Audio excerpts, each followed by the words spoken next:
Сайн байцгаана уу? Бүгдэнд энэ өдрийн мэндийг хүргэе. За манай ээлжид подкастын дугаар маань эхлэх гэж байна. Одоо 12 дугаар дугаар тий? Ерөнхийдөө бид хоёр арга билгээ хослуулад ярьдаг. Та хэд маань одоо аль хэдийн мэддэг болсон байгаа байх. За өнөөдрийн сэдэв бол сэрэлт гэж юу вэ? Сэрэлт гэд хэдүүлээ маш удаан хугацаанд ярьлаа. Гэхдээ сэрэлт гэж яг юу юм бэ? Энэ ямар үйл явц хүмүүст тохиолдоод байгаа юм бэ гэдгийг сайтар ойлгож авах хэрэгтэй байхаа гэж бодоод за мөн цаашид өгөх мэдээллүүдээ илүү зэгцтэй логиктэй ойлгомжтой тэс дараалттай болгоё гэд сэрэлт гэж юу вэ гэдэг өнөөдрийн подкастыг эхлүүлж байна. За юу гэж яавч амар том сэдвээ тий маш том сэдвэл ярих гэж байна да өнөөдөр.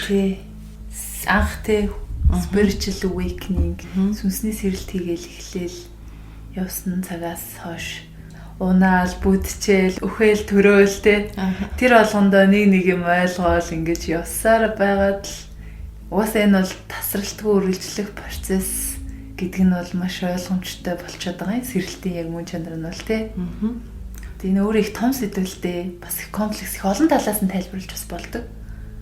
Ямар нэгэн сүнслэг багшч байна уу? Хөтөчж байна уу хүн болгон л өөрсдийнхоороо тайлбарлах байх. Гэхдээ яг бид хоёрын хувьд гэх юм бол өөрсдийнхөө энэ амьдралын туулал туршлага дээрээс олж авсан ох мэдээллүүдийг та нартай хүргэдэг. Өмнөх подкастууд ч тийм байсан. Цаашид хийх подкастууд ч бас ох тэр оригинал мэдээллүүдийг л хүргээд явнаа.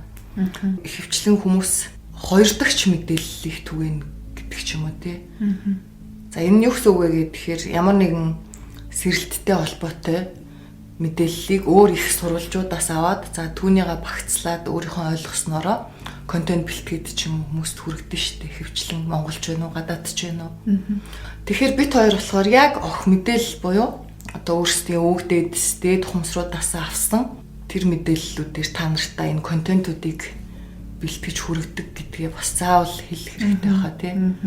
Тэгэхгүй бол нэг номоос уншсан юм а өөрсдөө мэдэхгүй байж ч ямар ч нэг практик байхгүй өгнө гэдэг чи өөрөө маш өхмөл худал мэдээлэл юм шиг те баг. Яг гоо гаднаас мэдээлэл авсан ч гэсэн тэрийгээ яг өөр дээрээ өөрийнхөө кейс дээр те өөрийнхөө дангах шаардлагатай зүйл дээр ч гэдэг юм уу те бодох шаардлагатай зүйл дээр яг хувиргаж оруулаад над дээр энийг яаж илрээд байгаа юм гэдэг дээр ажиллаад ямар нэг мэдрэмж төрн мэдээллэр нь те яг нөгөө бодит туршлагаар баталгаажсан мэдээллүүдийг л хүргэдэг. Тий. Тэгээд ямар нэг өөрчлөлт үр дүн гарсан тохиолдолтой. Оо яг үнэ. Тий. За манайхаа тэгээд энэ сэрэлт гэдгээ тайлбарлая. За одоо хүртэл яг бит хоёрын ойлгож байгаагаар сэрэлт гэдэг нь цөөн үгэнд товчлоод хэлвэл хүн өөрийгөө олох, өөрийгөө таних сүнсний аялал юм байна. Тий. гэж ойлгоод байгаа. За ингээнээр бол өөрийгөө эргэн санах процесс. Яг би хэм бэ? Би юу чаддаг вэ? Би яах гэж ирсэн бэ гэдгийг туулах урт хугацааны сорилт ихтэй, уналт басалттай тийм гайхалтай аялал юм аа. Тэгээд хэдүүлээ яг үгийн ч гэсэн бодоод үзэхээр сэрэх гэдэг үг байгаа шүү дээ. Ер нь унтж байгаа хүн л сэрэх, унтахын эсрэг чинь одоо сэрэх гэдэг үг байгаа даа шүү дээ. Тэгэхээр энэ сүнсний сэрэлт, ухамсарын сэрэлт, энэ сэрэлт гэдэг үг нь бид нар сэрээд байгаа бас нэг утгаараа ялтчихв. За энэ юунаас сэрээд байгаа вэ гэхээр өмнө нь одоо матрикс гэж хэдүүлээ ярьдэн шүү дээ. Яг энэ нийгмийн тогтсон хэв загвараар за ухамсаргүйгээр амьд үлдэхийн төлөх юм тэмцэл донд зүгээр амьд яваад байдаг юм шиг.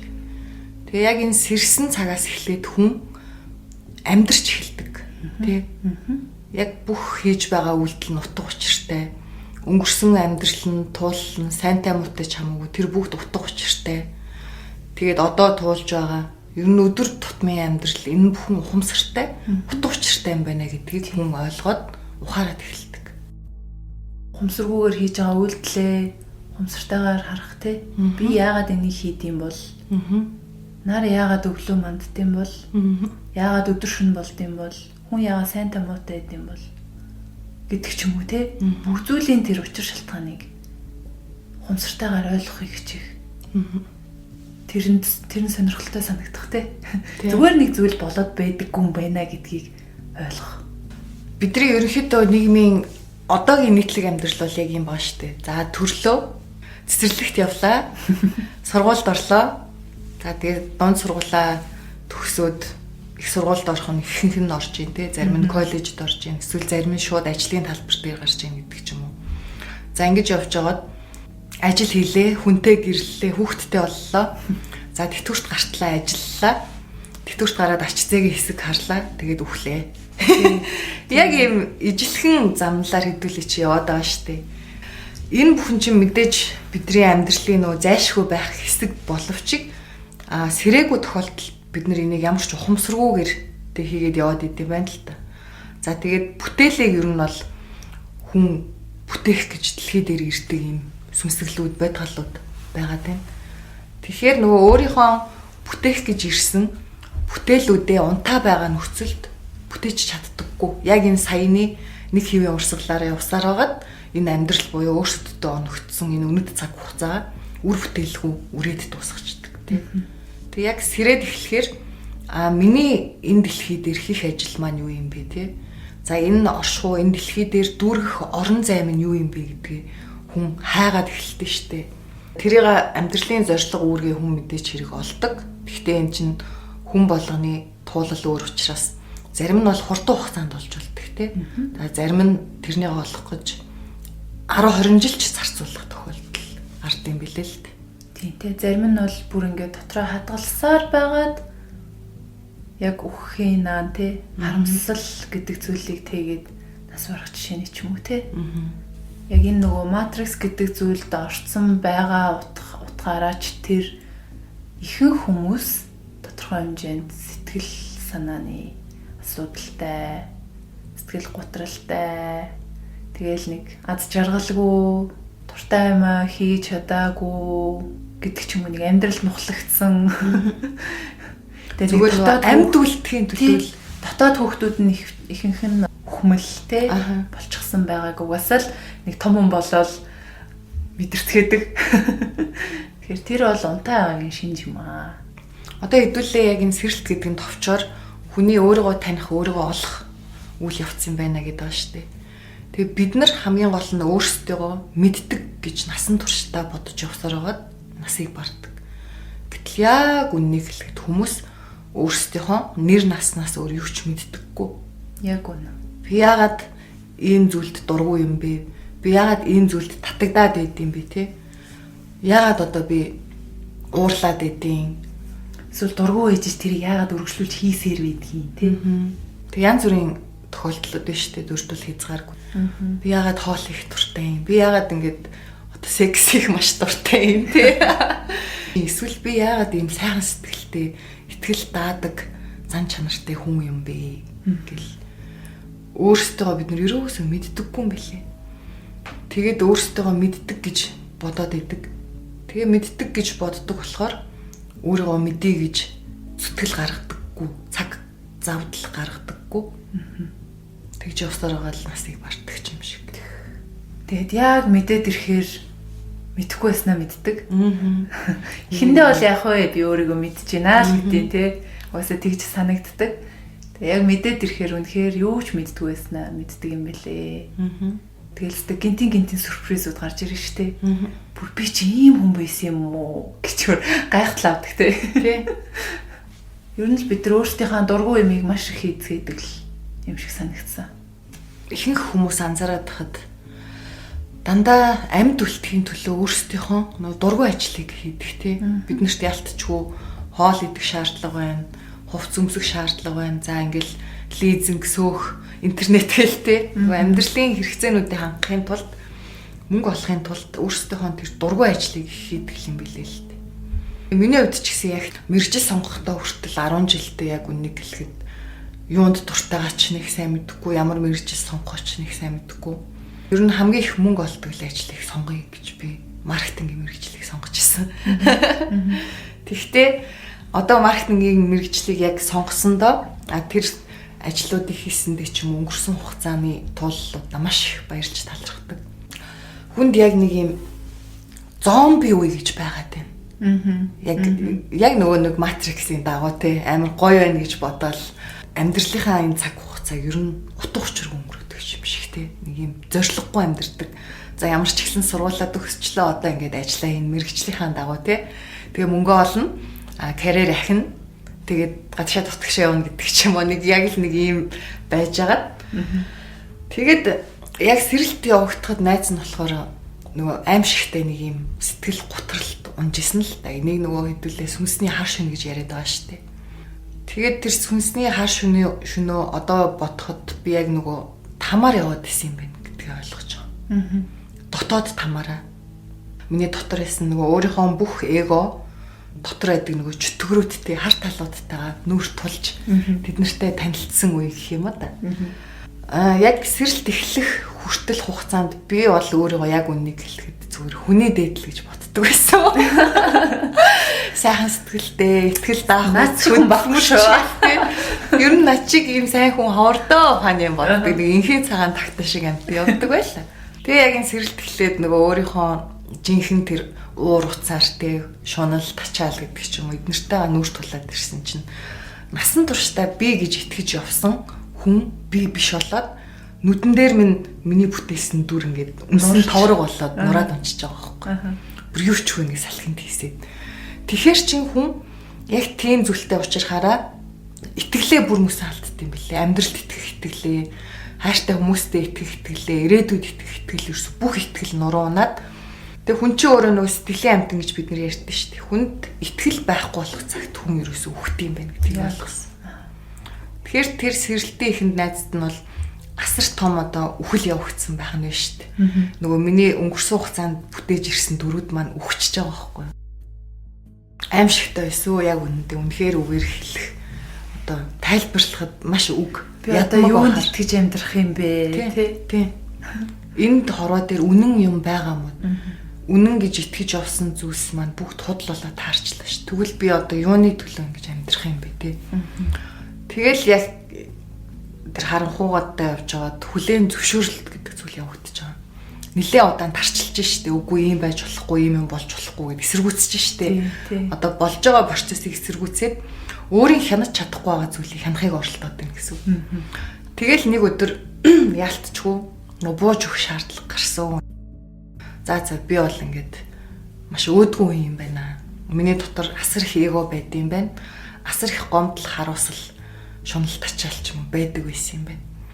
За би зүгээр л өөрийгөө хүлээн зөвшөөрье. Би өөрөөсөө хизээч цухтаж чадахгүй юм байна гэдгийг ойлгож байгаа юм.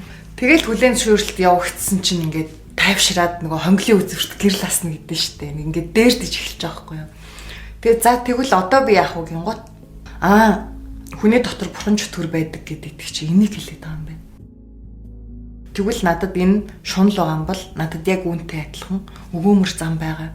Хэрвээ надад эргүү мунхаг зам байгаа юм бол яг энэний нөгөө талд нь мэрэгүү ухаан надад байгаа тий. Хэрвээ надад уур хилэн байгаа юм бол яг энэний нөгөө талд нь хүлцэл төвчээр гэдэг зүйл байгаа юм байна гэдгийг таньж эхэлж байгаа байхгүй юу. Яг одоо дан харууд байснаа ингээд гэрэл тусаад гэдэг хэр цагаанууд нь ялгарч гарч эхэлж байна шүү дээ. Тэгэл за тэгвэл би ямар үед одоо уурлаад идэв гэдгээ олъё өөрийгөө тий. Тэгээ ингээл ажиллаж анзаарч эхэлж байгаа байхгүй юу. За иймэрхүү нөхцөл байдалд уурлаж байна. Ерөнхийдөө миний хүсэж байгаа зүйлийг хүмүүс хийхгүй байгаа үед миний уур хүрт юм байна гэдгийг ойлгож байгаа. За дээрэс нь аливаа нөхцөл байдал миний хүлээлтээс эсрэг болох үед би ууралд юм байна гэдгийг ойлгож байгаа. Тэгээд тодорхой үгнүүдэд би уурлаад идэв юм гэдгийг бас анзаарсан их сонио. За миний хамгийн одоо дургу үг гэх юм бол би царай мотой гэдэг үг сонсохоор л ингээд дүрсгээд дотроос уур хүрдэг. Тэгсэн чинь энэ болохоор яалтчгүй миний бүр нөх хүүхэд насанд тохиолдсон хүмүүс одоо намайг тэгж хоолж исэн гэдэг ч юм уу үйл явдлууд буюу травманаас маань сэтгэлийн энэ хор үссэн юм байна. Уур гэдэг эго үссэн юм байна гэдэг ингээд бариад авчиж байгаа байхгүй юу. Тэгэхээр биднэрт байгаа энэ эгоны чинь үндэс нь траума буюу сэтгэлийн шархт үйл явдлууд байд юм биш үү гэдгийг бүр яг таних мөчөдтэй нөгөө эврика гэдэг зүйл болол тэгэл за ерөөсөө л энэ сэрэлт гэдэг чинь өөрийгөө таних аялал гэдэг нь бол ингээд баталгаатай тий бүр баараагүй болчлоо маргаангүй тэгвэл өөрийгөө танихыг чинь эхлэл нь ажиглалт юм биш үү гэд нөгөө бүх цаг үеийн хүн төрөлхтний эрдэмтэн мэрэгдүүд соёнгийн эрүүлэгчд тий ажиглалт бол бүх зүйлийн орчлон ертөнцийг таних үндэс юм а гэдэг яг тэр мөчтэй ойлгож харж байгаа. За тийм нэг юм уу. Тэгэл яг бид эго гэж яриад байна те. Эхлээл эгогоо таниал цаана за энэ эго чинь травманаас үүссэн өөрийгөө хамгаалах дүр буюу те хамгаалтын систем юм байна. За тэгэнгүүт энэ хамгаалтын системийн цаана юу байгаа гингүүд яг ингээд бидний тийм шахалчихсан ч юм уу ямар нэгэн байдлаар эмзэглчихсэн те ийм хүчтэй мэдрэмжийг яг тухайд авцсан нэг юм хүүхэд. Яг би өөрөө л бийждэг те. Тэгэхээр энэ дээр бас ангаалт орж ирж байна те бидний. Яг үнэ. Ангаалт бол угаасаа сүнслэг сэргэлтийн бол зайлшгүй байх ёстой хэсэг. Тийм бүр баг хамгийн чухал хэсэг тийм. Бид нар эхлээд ажиглах нь байна. Таних нь байна те. Ямар хорууд байгаа юм. Тэгэл нөөс яг сэрэлт эхэлж байгаа хүмүүс айгүйх ярьдаг л та тий. Нөөс сүнсний хар шүнүүд гэдгсэн шүү дээ тий. Тэгэхээр угаасаа яг сэрэлт эхлэхээр тэд нар чинь ингээд өөрөө ингээд ингээд гараад ирдэг тий. Араасаа ингээд цувраал. Тэгээ нэг сэрэлтийг нэг ийм юмар зөвлөл гой санагдаад идэв. Нөгөө галчуу. Тий. Галчуу ч нөгөө үхээд тэгээд шатаад илүү тий. Өөрөө өөрийнхөө галд шатаад үнснээсээ дахиж төрдөг. Энэ ерөөсөө энэ үргэлжлэх процесстэй л зөөрлөхэд их ойлгомжтой болох. Надаас түрүү ярьж хахад яг л саяын дүр зураг харагдаад байлаа. Тэр үнснээс ингэж босч байгаа. Тэгээд бадамлын хоо цэцэг чи өөрөө тийм юм билээ штэ. Нөгөө шаврын дундаас дэлбэлдэг. Тэгээд нөгөө бүх бурхтуудын суур сууж байгаа суурь нь дандаа бадамлын хаан дээр сууж байгаагаар дүрслэгдсэн байдаг штэ. Цэнээр суусан байдаг штэ. Тий. Тэгэхээр одоо яг үндэ нөгөө бидний шүтээд идэг бурхтууд тэгээ дарих бурхан багш нөгөө 10 хангал тогшид бурхт гэдэг ч юм уу. Тэд нар маань нөгөө хүний төрөлд амьдарч байгаад тэгэл өөрөө өөрсдөө яг тэр дотоод харуудыгаа давн туулж тэр гэгэрэлтэй ухамсарын өндөр түвшинд хүрсэн бодгалууд байгаа шүү дээ. Тэгэхээр дандаа тэд нар яг тэр харанхуугаас босч ирсэн байгаа даахгүй. Тэгмээд энэ зөвхөн тэр бурхтууд ч биш, ерөөсөө л хүн гэдэг амьтан тэр асар их эго тэр сэтгэлийн хороо давн туулж өөрийгөө таньж эхэлсэн цагаас хүний гэгэрэлт хүрэх зам эхэлдэг юм байна л. Өөрийгөө жинхэнэ би хэн бэ гэдэг тэр сүнсний мөн чанараа эргэн санах гэдэг тий. Өөртөөгөө хэр ажилласан байна тий. Өөрийгөө хэр ангаасан байна, өөрийгөө хэр таньсан байна. Тэр хэмжээнд бусдыг хэр харилдаг, бусдыг хэр ойлгодог, бусдаа ямар хэмжээнд харилцаж гин гэдгийг шууд толин тусгах шиг ингээд тодорхойлогддог тий. Өөрийнхөө доторх харуудтай уулзсан хүн бусдын доторх харуудыг олж хараад энэ чи надтай л адилхан юм байна гэдэг тэр мэдрэмжээ айгуу сайн мэдэрдэг гэх юм уу. Мод үндэс рүүгээ хэр гүнзгий одоо ургасан байна. Яг тэр хэмжээгээр дээшигээ өндөрт ургадаг. Тэгэхээр л яг бид нар харанхуутайгаа хэр гүн танилцсан яг эсрэг хэмжээнд нь тэр хэмжээнд бид нар гэрэл болно гэдэг санаа. Яг сая чиний яриг сонссон чинь энэ сэрэлт гэдэг маань хүний бас нэг цэвэр шиг үйл явц юм шиг л байна л да. Одоо хүний сүнс гэдэг ч юм уу цэвэр ухамсар маань өөрөө цэлмэх тэнгэр шиг гэж ярьдэн штэ. Мэрэгдүүд гигантнүүд. Тэр цэлмэх тэнгэр шиг мөн чанартай зүйлийг нөгөө үүл бүрхсэн байдаг уу юу? Тэр үйлнүүд нь эго сэтгэлийн хорвол байгаад байна штэ. Энэ сэрэлтийн үйл явц угаасаа хүн болгонд яг адилхан энэ өөрийнхөө дотоод чөтгөрүүдтэй танилцах энэ дараа нийцгээс эхэлдэг штэ. Тэгмээд эн чинь та цэвэршмээр байвал өөрийнхөө доторх хэр буртгаа цэвэрлээ гэд тий. Нөгөө буртгууд нь гараад ирдэ ш. За одоо намайг цэвэрлээрэ гэлтэй буюу эгонууд, уурууд, шунлууд, харуулслууд, гомдлууд, бардам хамгийн гоё сонирхолтой юм нь яг сэрэлтийн үеэр одоо ажиглалт гэдэг юм ингээ хийгээд эхэлнэ шүү дээ. Тэгээд эхлэхээр бүх болж байгаа үйл явдал эгонуудыг ч юм уу те тэр хорыг ч юм уу яг өдөөн хатгсан үйл явдлууд энэ тэнд угаасаа болдог. Ажиглаад эхлэхээр. А өмнө нь бид нар сэрхээс өмнө тухайн зүйл гараад ирэхэд би өдөөгтлөө те тэр зүйлд. Тэгэхэд энэ муу намайг инглээ, энэ намайг тэглээ. Би ч өөртөө юм ариу хайртай байхад намайг өстэй ингэж хэллээ. Буруутай хайгаад идэв шүү дээ. Тэгээд шууд одоо нөгөө талынхаа хүнд буруу өгдөх те. Энэ муу новшийн хүн нэг өөрөө сайхан юм шиг намайг тэглээ. Инээс л болж би инглээ гэд нөгөө дотгошоо биш гадагшаага хараад идэв шүү дээ. Тийм. Чиглэл нь гадагшаага тий. Тэгээд яг ажиглалт гэдэг чинь бол яг тухайн болж байгаа үйл явдал би ямар яах үзүүлээд байна гэдэг өөрийн тэр сэтгэл мэдрэмж тэр төрж байгаа бодол тэр одоо дотор бодолж байгаа тэр процессыг таних гэдэг. Тэгээд тэр өдөөгдөж байгаа зүйлээсээ бид нар суралцдаг гэх юм уу? Харин ч өстой баярлалаа шүү дээ. Доторх хорийн минь гаргаж ирсэн чамд баярлалаа. Харин тий талархлаа гэд тий. Гадаах орчин тэр чигтээ миний багш болчиход тий. Одоо надад ийм хор байгааг мэдүүлж өгсөнд баярлалаа гэсэн баярлалаа. Нэг ийм гоё үлгэр гэх юм уу жишээ санаанд орж байна. Бурхан багш яг нэг удаа ном айлтаад сууж ижил тэг хүрээлээд хэдэн зуун хүн суудсан байсан чинь нэг юм явуулын ч юм уу танихгүй хүн ирснэ. Бурхан багшийг доромжилж жагаад нүүрлүү нүлэмцсэн байна л та. Тэгсэн чи Анандаа гэд хамгийн үнд шавнад нь штэ хажууд нь суудаг. Амар уурлаад босч ирээд багшаа би энэ муу новшийг балбаад өгөх үү гэд. Тэгсэн чинь бурхан багш ингээ нэмсэглээд Анандаа энэ хүн намайг доромжилсан байтал чи юунд нүгнөөс нь бухимдаад байгаа юм бэ? Тэгээ би энэ хүнд маш их талархаж байна. Та сая ирж намайг ингэж олон үгээр доромжлоод тэгээд тэрүүгээрээ миний дотор сэтгэлийн хор үлдсэн байна уугүй юу гэдгийг шалгах маш том өгөлгийг надад та өглөө. Би танд гүнээ талархаж байна гэдгсэн чинь нөгөө хүн ингээ гайхаа мэдсэн. Шокнд ороод. Тэгээ яг юу хэлэхээ мэдэхгүй байжгаад явцсан юм байна л та. За тэгээд тэр хүн шүнжин унтаж чадахгүй нөгөө бурхан багш маш их амгалан тэр нэгүүлсэнгүү дүр нь харагдаад өрөөж ягаад маргааш нар мандан гот шууд буцаад тавхад очсон байгаа байхгүй. Таа чи юу яасан сонио юм бэ? Ягаад өөрөө чинь ингэж доромжилж хахад над руу ингэж хэлж байгаа юм гэдгсэн чинь. Үгүй ээ та бол яалтчгүй тэр үйлдэлийг хийснээрээ миний хувьд бол ачтан байна. Хэрвээ та уучлал өршөөл гомоор бол анд дээр очиж анд танд их гонцсон юм шиг байлээ. Гэт хэлсэн гэл.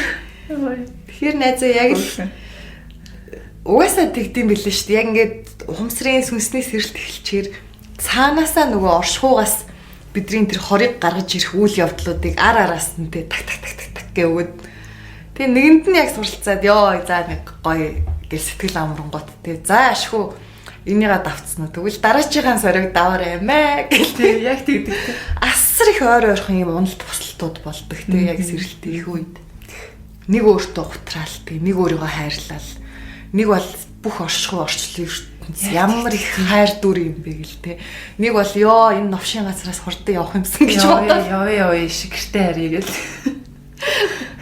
Сүүлдээ тэгээд нэг өөх гээд байгаагаа ч мэдэрдэг ч болсон те. Дуншаал за нэг юм болох гээд байна да гэл. Тий. Надад яг нэг эгоны том хөл төрөлт явагдах гээд байна да гэл. Гэтэ эргээд харахаар нэг тийм гоё нандин байдаг те. Маш гоё яг тэр мэдрэмж сэтгэлийн тэр нэг цэнгэл баясал мэдрүүлдэг тий. Яг нөгөө бидний дотор ертөнц байдаг гэдэг шүү дээ тий. Тэрийг бол яг үнэхээр мэдэрдэг тий. Бүр хязгааргүй тийм их одоо сэтгэлийн янз янзын төлөвүүд янз янзын мэдрэмжүүд тэгэл нэг юм бүжиг шиг тий. Симфони шиг тий. ертөнц ингээ бидний дотор байгаа шүү дээ. Тэгээ нөгөө өөрийгөө таниад эхлэхлээр бид нар өөрийгөө хинбэ гэж таньдаггүй би хэн биш вэ гэж таньдаг юм шиг. Нөгөө бүтээж ирсэн дөрүүдээ энэ би биш юм байна гэж ингэж шигшиж ирдэг гэх юм уу? Шигшээд яг биеийн тунаж үлддэг. Цөөрөөлэдэг гэх юм уу? Цөөрөөлэдэг. Тэгэхээр нөгөө багнуудаа тайлж яг нэг сонгонтэй байцааны хайл суулж байгаа юм шиг л улам л гүн рүү нь яваад идэх тий. Тэг яг энэ яриан дээрээс нь үргэлжлүүлээд найзаа. Бид нар бол маш их дөрүүдийг бүтээгээд багуудыг өмсөж амьдэрдэг тий. Тэгээд одоо жишээлбэл би эмч хүн учраас одоо ийм л авах хэрэгтэй гэдэг нэг юм цохомл дүрийг өөртөө бий болгоод за эсвэл би бол аав хүн учраас би ийм байх хэрэгтэй, би хүчтэй байх хэрэгтэй, мөнгө олох хэрэгтэй гэлтэй. Тэгээд бас найз нөхөд гэдэг ч юм уу нийгэмд дүр бүтээсэн тий. Хамгийн нэг онцгой монголчуудын маань нийтлэг эго байдаг шүү дээ. Хүнд муугаа харуулахгүй. Тэгэд тий. Тэгээд насан туршдаа өөрийгөө би бол үн цэнтэй, би бол бусдад хэрэгцээтэй хүн гэдгийг батлах гэж амьдраад идэг юм шиг тий. Тэгэл өмссөн зүснэрээ эдэлж хэрглэж байгаагаараа одоо эдэж байгаа хоолороо гэдэг ч юм уу тий. Би бол үн цэнтэй хүн шүү. За би бол одоо энэ нийгмийн гайгүй давхарга зиндаанд багтах хүн шүү тий. Эм чин цаана нь юу яваад байгаа вэ гэхээр намайг хайрлаач хэл гэдэг мессеж яваад байгаа. Тэгээд бодлын цаадах бодол, эгоны цаадах эго гэж байдаг. Тэгэхээр яг саяны жишээн дээр намайг хайрлаач гэдэг тэр сэтгэл зүйн бүр гүнд нь юу явж байгаа вэ гэхээр ганцаардлын айдас яваад байгаа. Хэрвээ би гой хувц унар өмсөхгүй, гой эд зүйлс, үнэтэй эд зүйлс хэрэглэхгүй, тэг хэрэглэхээ болчих юм бол хүмүүс намайг хүндэтгэхээ болчихно, хүмүүс намайг хайрлахаа болчихно гэдэг юм гүний айдас бодол сэтгэл зүй яваад шүү дээ. Тэгээ энэ яагаад ийм зүйл гараад байгаа юм бэ гэхээр хүн гэдэг чинь өөрөө нөгөө сүргийн амьтан те бусад хүмүүстэйгээ байж иж бүтэн болдог. Одоо өсөж үрждэг, аз жаргалыг мэдэрдэг гэдэг ч юм уу. Тийм болохоор хүний бүр энэ сүнсэнд ийм хүчтэй суусан сүнсний айдас байгаад байгаа нь хүн болгонд ганцаардлын айдас гэдэг зүйл. Хэрвээ хүн намайг хүндлэгээ олчвол намайг тохоо болно гэдэг чинь намайг хайна. Намайг хайх юм бол би ганцаараа үлдэнэ. Би ганцаараа үлдэхийг хүсэхгүй байна гэдэг энэ ганцаардлын айдасаас маш их юм эгонууд урган гарсан байдаг юм байна гэдгийг ажиглалт хийгээд олж мэдчихсэн. Гэхдээ яг энэ сүнслэг сэрэлтээр явж байгаа хүний хувьд ганцаардл гэдэг яг тэр эцсийн юун дээр очдөг те одоо нөгөө сонгныхаа ямиг хоолсаар агаад тий окей над юу ч хамаагүй би ганцаардсан чи яах вэ гэд нэг хэсэгтэй тий их сони юм билээ манайхан ганцаардл гэдэг нь бидний боддгоос их өөр зүйл байж л тий. Тэгээд бид нар ганцаараа гэхийг за нэг ширхэг хүн бид нар өөрсдөө байна л гэж бодоод идэв шүү дээ. Тэгсэн чи яс юм дээрээ бид нар хизээш ганцаараа байдаггүй юм байна. Одоо яг сэрэлт ингээд нилээн яваад хөөрхөн уучраа болоод ирэхээр бидний хамгийн их сэтгэлийн цэнгэл авдаг цаг мөч маань ганцаараа байх цаг үе болчихдээ шүү дээ. Нөгөө өмнө нь ганцаардлаас айдаг байсан бол одоо айгүй гой зүйл болчихдээ шүү дээ. Тэгээ энэ ямар учиртай юм гэсэн чинь энэ сэрэлт явагдахаар манайхан хүн нөгөө би хизээч ганцаараа биш юм байна гэдгийг ухаарчдаг. Ерөөсөө хүний бие гэдэг чинь өөрөө орчлон ертөнц байд юм байна. Тэгээ бидний дотор асар их эс болгон маань амьтай, эс болгон өөрийн гэсэн мэдээлэлтэй. Тэгээд би өөрөө орчлон ертөнц юм байна. Би хаанч байсан ганцаараа биш юм байна гэдгийг. Би долуулаа юм байна гэдгийг мэддэг тийм. Би бол бид юм байна гэдгийг ойлгочдөг тийм. За сайн манайхаа сэрэлт гэж юу вэ гэдэг асуултанд бид хоёр өөрсдийнхөө амьдралын туулал туршлагаар маш энгийнээр та бүхэндээ тайлбарлаж ойлгуулахыг хичээлээ. Сэрэлтийг яг тодорхойлсон тодорхойлолтууд одоо тоошгүй олон их сурвалжууд дээр те маш олон янзаар тайлбарлсан. Тэгэхээр та бүхэн маань авах гээхийн ухаанаар хандаад өөрсдөө сайхан тунгааж бодно үзье. Ингээд дараачихан сэдв рүү оръё. За хэдүүлээ энэ сэрэлт гэдэг зүйл нь ямар учир шалтгаантай энэ цаг үед ингэж тохиолдоод байгаа юм бэ гэдгийг ярилцъя тий. Тийм. Болоод байгаа шалтгаанууд тий. За эхний шалтгаан бол та бүхэн маань ч гэсэн анзаарсан л бах гадуур бас тийм мэдээллүүд явж байгаа тий. 3D буюу одоо 3 хэмжээстээс 5D буюу 5 хэмжээст рүү манай дэлхийн энерги тий ухамсар ерөнхий нийтийн ухамсар төвшин ахиж байгаа гэдэг ийм мэдээллүүд байгаад байгаа. Тэгээ энэ бол үнэн. Энэ өөрөө нийтээрээ хүмүүсийн ухамсар ДНК дах одоо эдис ч юм уу те дээд тэр төвшний дээд хэмжээстийн эдисүүд нь activate буюу тийм сэргэх процесс явж байгаа гэсэн. Тэгэхээр энэ чинь нийтээрээ энергийн түвшин нь бид нар дээшлээд ирж байгаа гэдэг санаа. Тэгэхээр дагаад бидний нөгөө дэлхийн ээжийн маань энерги өөрөө дахиад хэмжээс тахиж ийн гэдэг санаа. Ер нь нийтээрээ л хэмжээс тахих гэдэг байгаа санаа.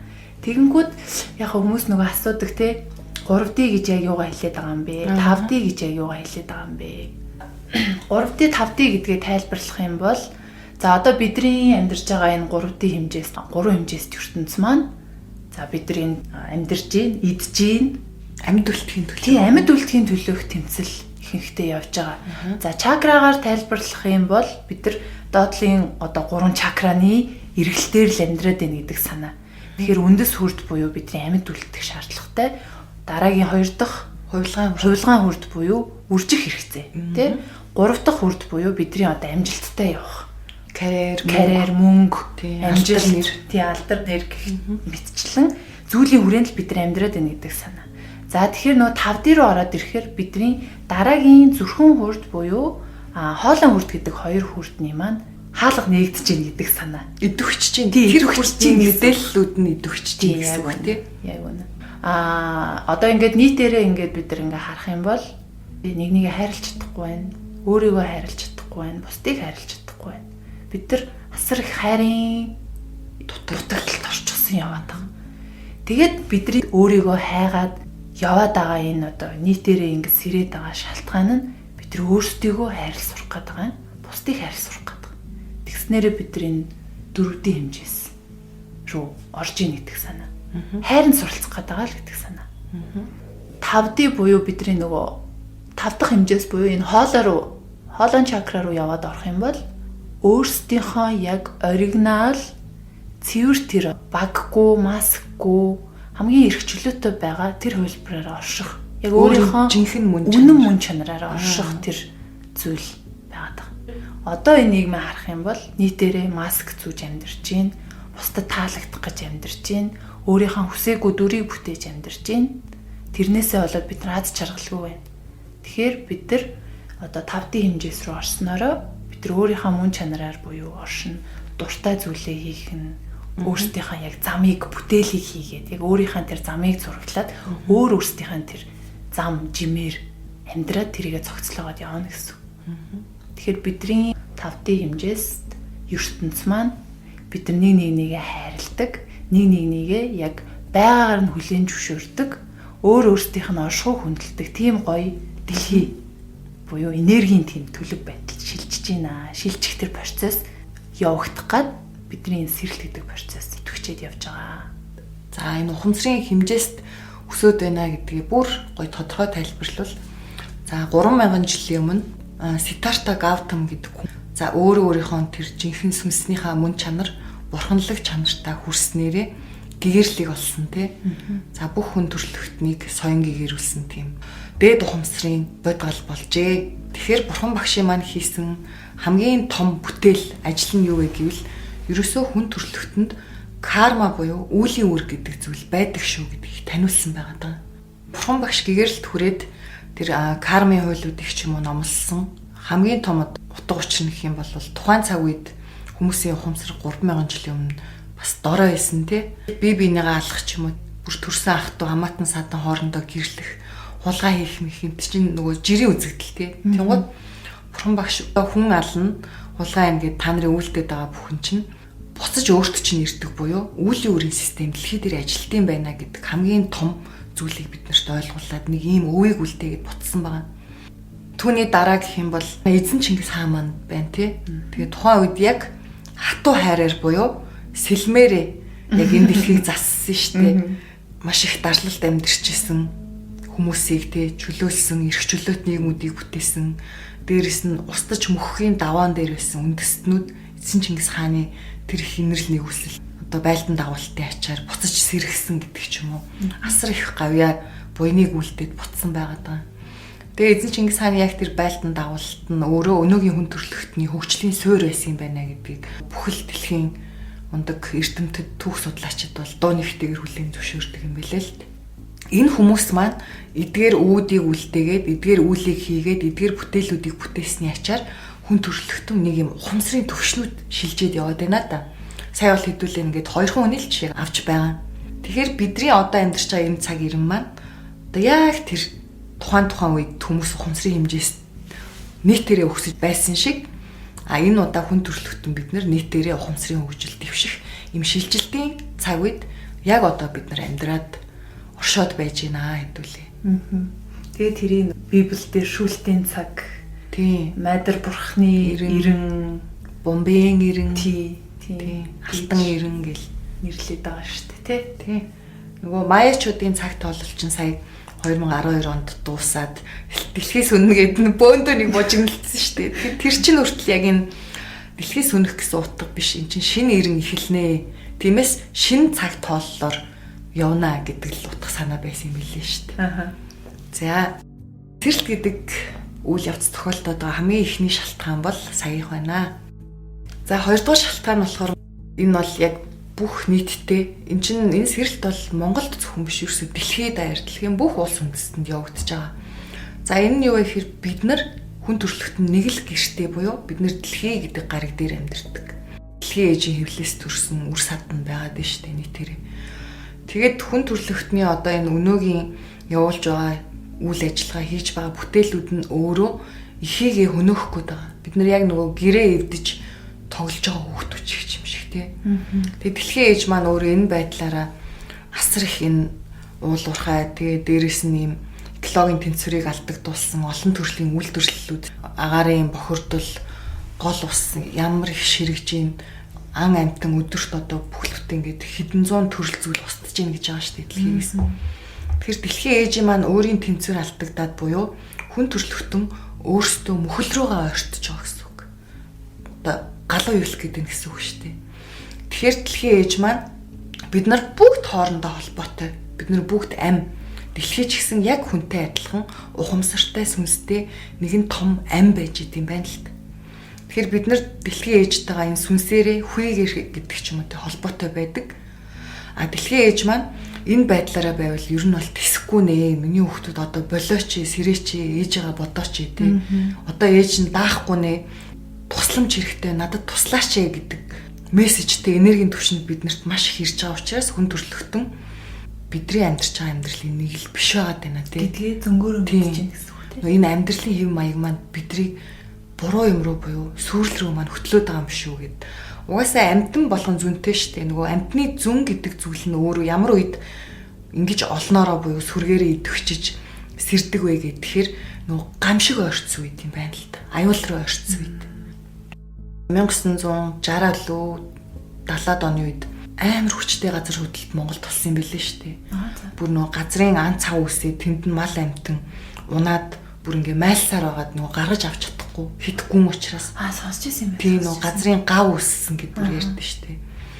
Тэр үед чинь яасан гэлээ ичээнд орцсон байсан амтд ичээнээсээ гарцсан гэж байгаа байхгүй юу. Тэгэхэд нөгөө ичээндээ орцсон байсан амтд хүртэл гамшиг ирэх чааг мэдрээд нөгөө таруу марах чинь ичээнээсээ гараад ирсэн.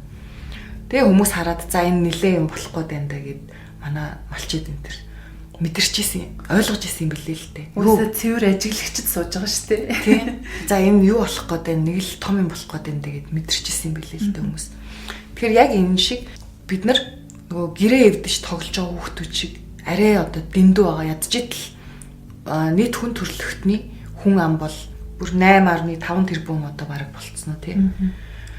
За тэгэхээр ерөөсөө л одоо байгальтай ээлтэй бие биендээ тус дэмтэй бүтээлүүдийг бүтээж одоо дэлхийн ээжэд хор охиролтой экологийн тэнцвэрийг алдагдуулж байгаа энэ бүх бүтээлүүдийг болох буюу сайжруулах тэр дараачийн эрүүл төвшөнд нь гарах цаг болцсон болохоор хүн болгоны сүнсэнд дэлхийн ээжээс туслаач хүүхдүүд минь намайг авраач гэдэг ийм зүн мессеж ирээд байгаа юм байна л та.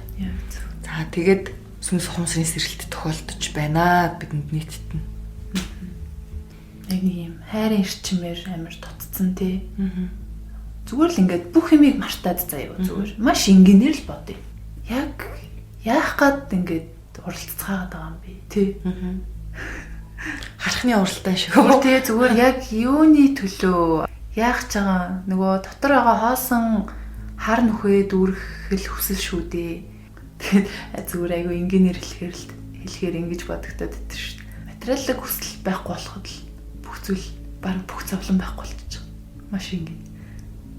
Нийтлэг хүмүүсийн нэг тийм уралдаан амар хүчтэй зогсох юм санагдаад байгаа юм. Зүгээр материалын хэрэгцээ гэдэг зүйлийг ингээд яаж харах өнцгөө бүгд ингээд өөрчилчихэд нийтээрээ ингээд тэр уралдаан доош ингээд навс унах гэдэг.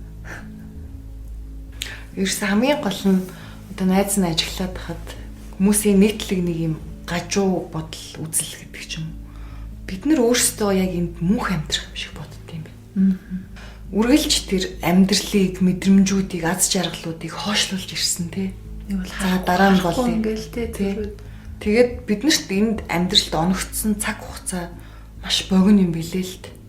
Тэгээ энэ богинохон цаг хугацааг ухамсаргүйгээр өөрөө өөрсдийнхөө тэр эгоны хүслийг хангах гэж л амьдрсаар байдаг юм байна. Шунлаа буюу тий гой хувцас, гой эд хэрэглэлүүд гэдэг нөгөө эдийн хүслүүдэд хангах гэж байна. Бусдад хүлээн зөвшөөрөгдөх, бусдад батлагдах хүсэл буюу амжилттай одоо эрэлттэй, алдартай гэдэг хүний дүрээс хэд ч юм те. Байгаль гэдэг зүйлд гарахаар бид нар ямар их сэтгэлийн тайвшрал, хайрыг мэдэрдэг үлээ те. Бүх юм мартдаг те. Тэгэхээр байгаль гэдэг зүйл өөрөө ямар ч эгоогүй, дэлхийн ээж өөрөө маш цэвэр орших учраас бид нар яг тэр одоо цэвэр газар очиж л энэ жинхэнэ аз жаргал орших уу гэдэг амраа моглон мэдэрдэг юм шиг. Тэгээ ийм гоо үзэсгэлэнтэй зүйлийг устгаад байна гэхээр хүн бид нар ямар амар араатнууд болцсон юм бэ гэж гайхдаг шүү дээ заримдаа. Хайрлах ямар ч сэтгэлгүй зүгээр л энэ хизээж дүүрэхгүй хүсэл буюу шунлал хангахын тулд дахиад гэд яг юм чиний хэлдгэр найзаа тий хизээж дүүрэхгүй тэр зүгээр сорж л байдаг хар нүхийг тэжээх гэж хамаг амьдралаа зарцуулдаг юм шиг. За ингээд 3 дугаар шалтгаан. За энэ болохоор юм байна манайха жоохон бэлэг ертөнц тал руугаа. Ерөнхийдөө дээд ухамсаруудаас авсан мэдээллийн хувьд гэх юм бол дэлхий дээр амьдарч байгаа олон сүнснүүдийн сүүлчийн хүний төрлөө гэж хэлж өгсөн. Энэ яаж байгаа гэхээр бид нар өмнө нь дэлхий дээр ингээд төрлүүд аваал те төрөөд идэг байж л те юм нөгөө сансрын хүрт гэж ярьдэн штэ самсараа ч юм уу тэрэндээ эргэлдээд.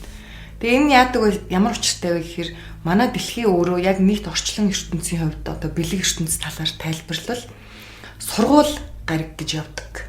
Тэгээд энд ирж бид нар маш олон төрлийн мэдрэмжүүдээр маш олон төрлийн амьдралын үйл тохиол туршлагуудаар өөрсдөө суралцж ухаажиж явдаг. Олон сүнснүүд бол дэлхий дээр маш удаан цаг хугацааг өнгөрөөж л дээ. Олон хичээлд суралцсан байна. Олон ч тууллыг туулсан байна.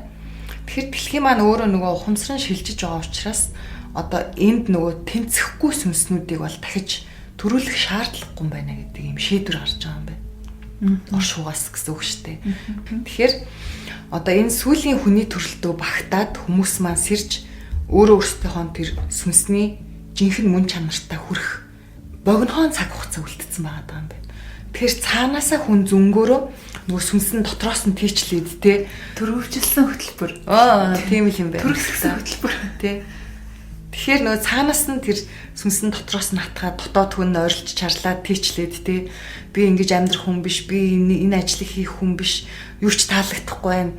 Зүгээр хаяа зүхтмаар те надад юу ч утгагүй байна гэд ингээд дотроос нь асар их тийчлэн явагдаад хахаар хүн бол энэ мэдрэмжийг өөрөө эсэргүүцэх одоо боломжгүй те асар хүчтэй мэдрэмж учраас тэгэхээр энэ сэрэлт маань явагдаад хүмүүс маань өөрөөсдийнхөө одоо жинхэнэ мөн чанарыг энэ олох таних аялалдаа гарах гад яарад байгаа ийм утга учиртай зүйл болж байна гэж харж байна. За тэгээ манайхаа 4-р шалтгаан гэвэл дэлхийн ертөнцийн дээр бүтээлийн цаг эхэлсэн. За түрүүн 5-р хэмжээст гэдэг маань хоолын хүрттэй холбож хэдүүлээ тайлбарлсан да. Тэгэхээр хоолын хүрт маань өөрөө хүний өөрийн жинхэнэ мөн чанараар одоо орших тэр сэтгэл зүй, тэр эрчим энергийг хариуцдаг голлох хүрт байна да. Тэгээ мөн хоолын хүртийг бүтээлийн хүрт гэж нэрлэдэг өөрөөр. Тэгээ энэ ямар учиртай юм бэ гэхээр хүн яг жинхэнэ өөрийнхөө мөн чанараар яг тэр өөрийн дахин давтагдчихгүй цорын ганц байдлаараа оршиж эхэлсэн цагаас хүнээс бүтээл гэдэг зүйл нь өөрөө ундартай юм байна. За энэ бүтээл нь болохоор ерөөсөө юу ч хийж болно. Энэ бол хязгааргүй ойлголт. Дуу, шүлэг, уран бүтээл, хоол, унд, хувцас, хунар, машин, тэрэг, техник, технологи, зүгээр ном, үг юу гэдэг. Хүн ерөөсөө яг энэ өөрийгөө таниад мэдчихээр би юу ч чаддаг вэ? Би энэ дэлхий дээр ямар үүрэг даалгавартай ирсэн сүнс вэ гэдгийг олчт юм байна л та. Тэгэхээр шинэ ирэн гэдэг байгаа шүү дээ. Бидний шилжиж байгаа 5 дугаар ирэн. Тэгэхээр энэ шинэ ирэнд бол өмнөх ирнүүдийн буюу хуучин зүйлс огт ажиллагаагүй болно. Бүх зүйл дээр боловсролын систем тэр чигтээ анагаах ухааны салбар тэр чигтээ шинжлэгдэнэ гэдэг ч юм уу тийм. Ерөөсө бүх салбар дээр өмнө нь таны хувьд болоод байдаг байсан зүйл одоо ажиллахаа болно гэсэн үг, үйлчлэхээ болно. Хугацаанд дууссан гэсэн үг. Тэгэхээр яг энэ шинэ ирэнд тохирсон бүтээлүүдийг гаргах эзэд гэж байгаа шүү дээ хүмүүс. Тэгээ тэднийг оршуугаас цаанаас нь хөөе ажиллаа хийгээч, бүтээлээ үлдээч гэдэг юм нэг хүчтэй цохилтууд ирээд шахаа ирж байгаа. Тийм шахаа. Тэгэхээр бас энэ сэрэлт гэдэг зүйл маань нийтлэгээр тохиолдоод байгаа ийм нэг гол шалтгаантай байна. За ингээд 5 дахь шалтгаанаа хэдүүлээ сонсё гэд. Сонсё өөрөө ярих гэж байна. Ерөнхийдөө энэ хуучин зүйлсүүд одоо ажиллахаа болж байна гэж яриад байгаа шүү дээ. Тэгэхээр бид нар яадаг үлээ ядчил нөгөө цагаан сар гарахад гэр орноод зад цэвэрлэлтэй өөртөө хүртэл ингээл амар гой хувцмар бүх юм аваад цэвэр цэмгэр ордог доо. За яг зөөрлөх юм бол энэтэй төстэй шин эрэнд хуучин зүйлс нь өөрөө ажиллахгүй учраас тэр бүх хуучин бохруудаа бид нэр цэвэрлэх шаардлага үүсэж байгаа юм байна. За энэ нь нөгөө сэтгэлийн хор, за дээрэс нь нэмээд карма буюу үеийн өрөөд орж ирж байгаа. За энэ нь бүр генерашн буюу те үе дамжсан бидний өвөг дээдсийн үлдсэн үеийн өрөөд буюу те нөө тарьсан хог балгаа цэвэрлэе гэдэг шаардлага нийтэд ирж байгаа. Шилжилтийн буюу энэ цаг үед амьдарч байгаа бид нар бусад өмнөх цаг үед амьдарч исэн хүмүүсээс одоо давуу тал боломжууд бүр асар их ирж байгаа. Тийм ч учраас матгүй нэрнийг алтан нэр гэж нэрлсэн баг тий. Тэгээд энэ нь сэрэлт явагдаж байгаа хүмүүс за заавал сэрэлт явагдаж байгаа биш. Өөрийгөө таниад өөрийгөө цэвэрлэж тий зэгцэлж дотоод одоо утга учраас ч юм уу олж чадсан өөрийгөө олж чадсан хүмүүс маань зөвхөн өөрөөсөө гадна нөгөө генээр тань, эд эсээр тань, сүнсээр тань дамжаад ирсэн өвөг дээдсийн буюу ураг удмын кармын үлийн үрийн мэдээллүүдийг засах боломжтой болсон. Одоо танаа удамд үе дамжиж арх удаг хүмүүс байсан бол та арх ухаа болсноор тэр үлийн үрийн гинжин хэлхээ танаар тасарнаа гэсэн үг. Ерөөсөө та өөрийгөө засвал ертөнц тасарнаа. Та өөрийгөө өөрчилж ихвэл ертөнц өөрчлөгднө гэдэг чинь ийм утга санаатай мөн холбогдож орж ирээд байна л та. Үлийн үрийн те тэр гинжин хэлхээтэйгээ хамт шин хаалга руу гарахгүй л те тэр босгыг давахгүй л гэдэг санаа. Оо яг. Тэр гинжиг тасалж ижил гарна л гэдэг санаа баг. Нөгөө хүнд ачаатай буюу хүнд энергийн доод давтамжит энергийн яг зөв нөхцөлд байгаа ч юм уу доод давтамжит энергийн орчинд гацчихсан хүмүүс бол одоо тэр шинэ эренлүүтэй орох боломжгүй гэдэг шүү дээ. Тэр утгаараа ч тэр хүмүүст сэтгэл зүйн маш хүнд одоо мэдрэмжүүд ихээр ирж байгаа гэх юм уу? Таныг маш их уурлуулах үйл явдлууд тохиолдоод байна гэдэг нь та над ууртай холбоотой сэтгэлийн хороо засаач. За цаашлаад энэ уураар танаа удам сударт үлдэгдсэн үүлийн үрийг цэвэрлээч ил гэдэг. Бараг эн чинь бэлэгч юм шиг те. Бэлэг. Энэ нөхцөл байдал нь өөрөө орчлон ертөнцөөс бидэнд өгч байгаа асар том ивэл бэлэгч юм шиг. Тэ. Тэгээ эн чинь бас харахаар тодорхой хэмжээний юм сорилтхгүй те. Тэнгүүд сорилтын цаана бэлэг нь дандаа байдаг. Ерөөс энэ орчлонд үнгүй юм гэж байдаггүй юм билээ л дээ. Илүү битгий ав, дутуу битгий өг.